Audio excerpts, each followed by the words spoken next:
You know why your prayer is not heard? ನಮ್ಮ ಪ್ರಾರ್ಥನೆ ಯಾಕೆ ಕೇಳಿಸಲ್ಪಡಲ್ಲ So ಗೊತ್ತಾ? many, you pray 1,000 prayers and only one prayer is answered. ನೀವು ಎಷ್ಟೊಂದು ಸಾವಿರ ಪ್ರಾರ್ಥನೆ ಮಾಡ್ತೀರಾ, ಆದ್ರೆ ದೇವರು Why? ಕೇಳಿಸ್ಕೊಳ್ಳಲ್ಲ ಎಲ್ಲವನ್ನು. If you pray 1,000 prayers to your heavenly Father, He must hear all 1,000. ನೀವು 1,000 ಪ್ರಾರ್ಥನೆಯನ್ನು ದೇವರಿಗೆ ಮಾಡಿದ್ರೆ ದೇವರು 1,000 ಪ್ರಾರ್ಥನೆಯನ್ನು Why ಕೇಳಿಸ್ಕೊಳ್ಬೇಕಲ್ಲ. doesn't He listen to our prayer? ಯಾಕೆ ದೇವರು ನಮ್ಮ ಪ್ರಾರ್ಥನೆಯನ್ನು ಕೇಳಿಸ್ಕೊಳ್ತಾ ಇಲ್ಲ? I'll tell you two reasons. ನಾನು ಎರಡು ಕಾರಣಗಳನ್ನು The ಹೇಳ್ತೀನಿ. first is Psalm 66. ಕೀರ್ತನೆ 66ರಲ್ಲಿ ನಾವು ನೋಡ್ಕೊಳ್ಳೋಣ.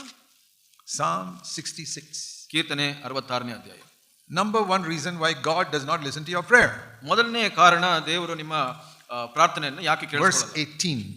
18ನೇ ವಚನ. If I regard wickedness in my heart, the Lord will not hear.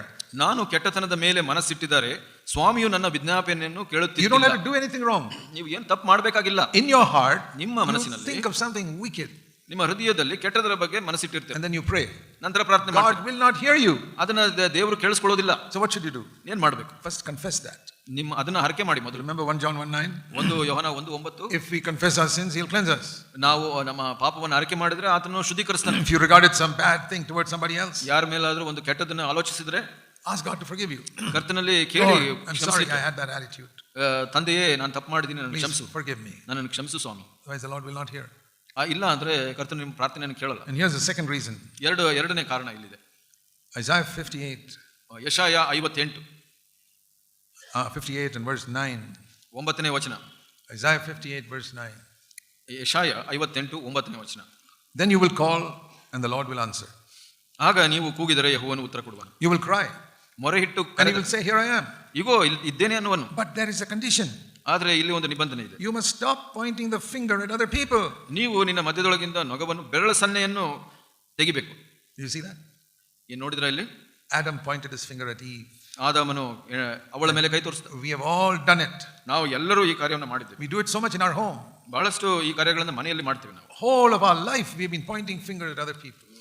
ನಮ್ಮ ಜೀವಿತವೆಲ್ಲ ಇತರರ ಮೇಲೆ ಬೆರಳ ಸನ್ನೆಯನ್ನು ತೋರಿಸ್ತಾ ಇರ್ತೀವಿ. You know, sometimes people say, I want to sit at the foot of the cross and see Jesus. ಕೆಲವರು ಹೇಳ್ತಾರೆ, ಶಿಲುಬೆಯ ತಳದಲ್ಲಿ ನಾನು ಕುಳಿತುಕೊಂಡು ಯೇಸುವನ್ನು ನೋಡಬೇಕು. So I tell them, ನಾನು ಹೇಳ್ತೀನಿ ಅವ್ರಿಗೆ, before you sit at the foot of the cross of Jesus, ಯೇಸು ಸ್ವಾಮಿಯ ಶಿಲುಬೆ ಮೇಲೆ ತಳದಲ್ಲಿ ಕುಳಿತುಕೊಳ್ಳೋ ಮೊದಲು sit at the foot of that cross of that thief. ಆ ಒಂದು ಕಳ್ಳನ ಆ ಶಿಲುಬೆ ಇದೆಯಲ್ಲ, ಅದರ ತಳದಲ್ಲಿ ಕುಳಿತುಕೋ ಫಸ್ಟ್ ಮೊದಲು. Jesus that side, don't look at him. ಯೇಸು ಸ್ವಾಮಿ ಆ ಕಡೆ ಇದೆ, ಅದನ್ನ ನೋಡಬೇಡ. You look at this thief hanging on the cross and meditate on him. ಇಲ್ಲಿ ಒಂದು ಕಳ್ಳನು ಇದನ್ನಲ್ಲ, ಅವನ ಮೇಲೆ ನೀನು ಧ್ಯಾನ ಮಾಡು. What will you learn? ಏನು ಕಲ್ತ್ಕೊಳ್ತೀಯ ಅದರಿಂದ? Lord, I blame myself. ಕರ್ತನೇ, ನನ್ನನ್ನು ನಾನು ದೋಷಾರೋಪಣೆ ಮಾಡ್ತೀನಿ. That is what you have to learn first before sitting at the foot of Jesus. ಯೇಸು ಸ್ವಾಮಿಯ ಶಿಲುಬೆಯ ತಳದಲ್ಲಿ ಕುಳಿತುಕೊಳ್ಳೋ ಮೊದಲು ಇದರ ಬಗ್ಗೆ ನಾವು ಧ್ಯಾನ. Very important lesson. ಬಹಳ ಮುಖ್ಯವಾದ ಪಾಠ. Lord, I am guilty. ಕರ್ತನೇ, ನಾನು ತಪ್ಪಿತಸ್ಥನು, ಅಪರಾಧಿ. I'm not blaming anybody else. ನಾನು ಯಾರನ್ನೂ ಬೆರಳು ತೋರಿಸಲ್ಲ ಸ್ವಾಮಿ.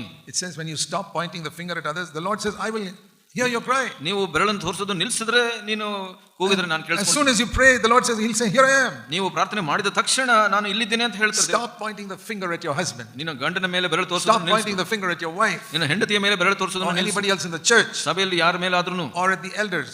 ಹಿರಿಯರ They're ಮೇಲೆ. all human. ಅವರೆಲ್ಲ We are all human. We make mistakes. ಅವರು ಮಾನವರಾಗಿ ತಪ್ಪುಗಳನ್ನು ಮಾಡ್ತಾರೆ. God is the only one who never makes a mistake. ದೇವರು ಒಬ್ಬರೇ ತಪ್ಪುಗಳನ್ನು ಮಾಡೋದಿಲ್ಲ. And He doesn't point fingers. ಅವರು ಯಾರಿಗೂ ಬೆರಳು ತೋರಿಸಲ್ಲ. Let me show you another example. ಇನ್ನೊಂದು ಉದಾಹರಣೆಯನ್ನು ತೋರಿಸಿ. How to have a pure heart. ಶುದ್ಧ ಹೃದಯವನ್ನು ಹೇಗೆ ಹೊಂದ್ಕೊಳ್ಳೋದು.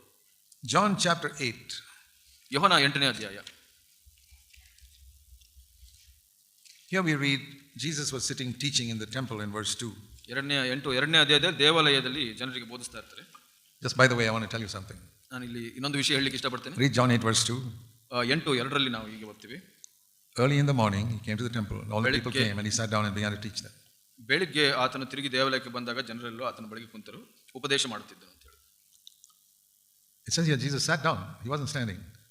ಯೇಸು ಸ್ವಾಮಿ ಬಗ್ಗೆ ಹೇಳುತ್ತೆ, ಆತನು ಕೂತುಕೊಂಡನು ಅಂತ. People ask me, Brother Zach, why are you sitting down? ಜನ ಕೇಳ್ತಾರೆ, ಯಾಕೆ ಸಹೋದರ ಝಾಕ್ ಅವರು ನೀವು ಕುಳಿತುಕೊಂಡಿದ್ದೀರಾ? I said, Jesus sat down and taught. I can also do that. So ಇಲ್ಲಿ ಹೇಳುತ್ತೆ, ಯೇಸು ಕೂಡ ಕುಳಿತುಕೊಂಡ್ರು ಅಂತ. The most famous sermon of Jesus is the Sermon on the Mount. ಯೇಸು ಸ್ವಾಮಿ ಕೊಟ್ಟಂತ ಪ್ರಸಂಗಗಳಲ್ಲಿ ಬಹಳ ಮುಖ್ಯವಾದದ್ದು ಪರ್ವತ ಪ್ರಸಂಗ ಅಂತ. Let me give you a Bible quiz. ನಾನು ಒಂದು ಬೈಬಲ್ ಕ್ವಿಜ್ ಅಥವಾ ಪ್ರಶ್ನೆಗಳನ್ನು ಕೇಳೋದು ಹೇಳ್ತೀನಿ. When Jesus preached the Sermon on the Mount, was he standing or sitting? ಆ ಪರ್ವತ ಪ್ರಸಂಗ ಮಾಡಿದಾಗ ಯೇಸು ಸ್ವಾಮಿ ಕುಳಿತುಕೊಂಡಿದ್ರು ನಿಂತಿದ್ರು? Matthew 5 verse 1. ಮತ್ತಾಯ 5:1. He came, he sat down and he taught. ಬೆಟ್ಟದವನ್ನೇರಿ ಕೂತುಕೊಂಡು ತರುವಾಯ ಶಿಷ್ಯರಿಗೆ ಬೋಧಿಸಿದನು. The most famous sermon. ಅದೇ ಬಹಳ ಪ್ರಖ್ಯಾತ ಒಂದು ಪ್ರಸಂಗ. There were two long sermons that Jesus preached. ಯೇಸು ಸ್ವಾಮಿ ಪ್ರಸಂಗ ಮಾಡಿದ ಬಹಳ ಉದ್ದನೆಯ ಎರಡು ಪ್ರಸಂಗ. One is the Sermon on the Mount. ಒಂದು ಪರ್ವತ ಪ್ರಸಂಗ. The other was at the Last Supper, where John 14, 15, 16, it's a long message he gave. ಯೋಹನ 14, 15, 16 ಶಿಷ್ಯರೊಟ್ಟಿಗೆ ರೊಟ್ಟಿ ಮುರಿಯುವ ಸಮಯದಲ್ಲಿ. And that also he was sitting down at the table. ಅಲ್ಲಿ ಕೂಡ ಅವರು ಕುಳಿತುಕೊಂಡಿದ್ರು ಮೇಜಿನ. Once Jesus preached from a boat. Did you know that? ಒಂದು ಸಲ ಒಂದು ದೋಣಿಯ ಮೇಲೆ Because people were all there. ಪ್ರಸಂಗ ಮಾಡಿದ್ರು. So he got into Simon's boat. ಅಲ್ಲಿ ಒಂದು ಸಿಮೋನ್ ಪೇತ್ರನು ಆ ಒಂದು ದೋಣಿಯಲ್ಲಿ. Luke chapter 5. ಲೂಕ 5. Big crowd was pressing around him. Verse 1. 5 ಮೊದಲನೇ ವಚನ ಹೇಳುತ್ತೆ ಬಹಳಷ್ಟು ಜನ ಅಲ್ಲಿ ಕೂಡಿ ಬಂದಿದ್ರು. So verse 3, he got into one of the boats. ಆ ದೋಣಿಯಲ್ಲಿ ಆತನು ಕುಳಿತು. And he said, move back a little. ಅದು ಹಿಂದೆ ತಳ್ಳಬೇಕು ಅಂತ ಹೇಳಿದನು, ದೂರಕ್ಕೆ ಸ್ವಲ್ಪ ದೂರ. And he sat down. ಮತ್ತೆ ಅಲ್ಲಿ ಕುಳಿತುಕೊಂಡು and began to teach. ಮತ್ತೆ ಬೋಧಿಸಲು ಪ್ರಾರಂಭಿಸಿದ. I discovered one thing. ಅಲ್ಲಿ ಒಂದು Jesus ಕಂಡುಕೊಂಡೆ ನಾನು. always sat down when he preached. ಯೇಸು ಸ್ವಾಮಿ ಯಾವಾಗಲೂ ಪ್ರಸಂಗ ಮಾಡಿದ್ರು ಅವಾಗೆಲ್ಲ ಕುಳಿತುಕೊಳ್ತಾ ಇದ್ರು. And I said, Lord, what is the meaning of this? ಇದರ ಅರ್ಥ ಏನು ಸ್ವಾಮಿ ಅಂತ. The Old Testament prophets stood. ಹಳೆ ಒಡಂಬಡಿಕೆಯಲ್ಲಿ ನಾವು ನೋಡ್ತೀವಿ ಪ್ರವಾದಿಗಳು ನಿಂತ್ಕೊಂಡು ಮಾತಾಡ್ತಾರೆ. And I said, that's the difference between a teacher and a father. ಅದು ವ್ಯತ್ಯಾಸ, ಒಬ್ಬ ಬೋಧಕನು ಮತ್ತು ತಂದೆಯ ನಡುವಿನ ಇರುವ ವ್ಯತ್ಯಾಸ. In your school, ನಿಮ್ಮ ಶಾಲೆಯಲ್ಲಿ does the teacher sit down and teach or does he stand up? ಶಾಲೆಯಲ್ಲಿ ಶಿಕ್ಷಕರು ನಿಂತು ಕಲಿಸ್ತಾರಾ ಇಲ್ಲ ಕುಳಿತುಕೊಂಡು ಕಲಿಸ್ತಾರಾ? Stand up. ಯಾವಾಗಲೂ ನಿಂತಿರ್ತಾರಲ್ಲ. Yeah, we need to teach also and we stand up and teach. ಯಾವಾಗೆಲ್ಲ ನಾವು ಕಲಿಸಬೇಕು ಅವಾಗ ನಾವು ನಿಂತ್ಕೊಳ್ತೀವಿ. When your father is teaching you children in the house something, ಮನೆಯಲ್ಲಿ ಒಬ್ಬ ತಂದೆ ಮಕ್ಕಳ ಜೊತೆ ಏನೋ ಕಲಿಸ್ತಾ ಇದ್ದಾರೆ, ಮಾತಾಡ್ತಾ ಇದ್ದಾರೆ. your father, ನಿಮ್ಮ ತಂದೆ, does he stand up or does he? ಅವ್ರು ನಿಂತ್ಕೊಂಡಿರ್ತಾರಾ ಕುಂತ್ಕೊಂಡಿರ್ತಾರ? He sits around the table and says, okay, let's talk about ಮೇಜಿನ ಸುತ್ತ ಎಲ್ಲರೂ ಕುಳಿತುಕೊಂಡಿರ್ತಾರೆ. That is the difference between a teacher and a father. ಒಬ್ಬ ಬೋಧಕನಿಗೂ ಒಬ್ಬ ತಂದೆಗೂ ಇರೋ ವ್ಯತ್ಯಾಸ ಇದೆ. And that's what I learned. ಅದು ನಾನು ಕಲಿತೆ. Jesus said, I want the church to be like a family. ಯೇಸು ಸ್ವಾಮಿ ಹೇಳಿದ್ರು ಸಭೆ ಅನ್ನೋದು ಒಂದು ಕುಟುಂಬದ. So that is why I sat down and taught. ಅದಕ್ಕಾಗಿ ನಾನು ಕುಳಿತುಕೊಂಡು ಮಾತಾಡ್ತೀನಿ.